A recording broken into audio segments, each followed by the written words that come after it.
ga sirrin ganin manzan Allah. Marar rabo ne kaɗai zai wuce wannan bidiyon.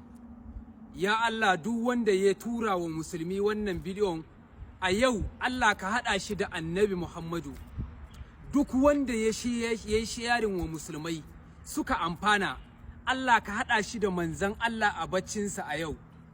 In kana wannan salatin, na rantse da Allah, ba za ka ɗauki lokaci ba sai Allah ya nuna maka Muhammadun Rasulullah sallallahu alaihi wasallam, don mutuncin annabi a cika duniya da sharing, a tuttura wa musulmai manya da yara, maza da mata, kowa ya amfana.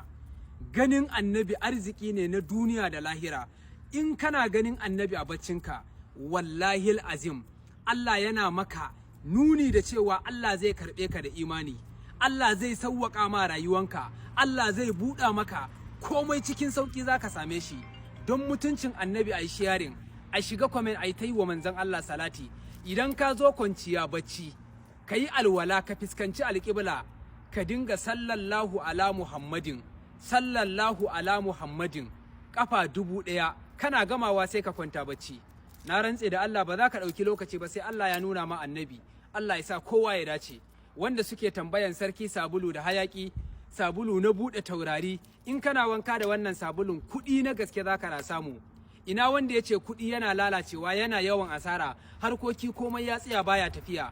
Kana son kana samu kuɗaɗe ta inda baka tsammani. Kina mace ba samari, duk wanda ya zo baya dawowa, ko amma asiri komai naka ya watse. A haɗa wannan sabulu da hayakin, kowa ya shiga profile ya haɗa dan annabi. Idan kuma haɗaɗɗe ne, direct kai wa manaja magana, duk inda kake a duniya za a tura maka 080 33 31 88 31. Allah ya bar mu da annabi.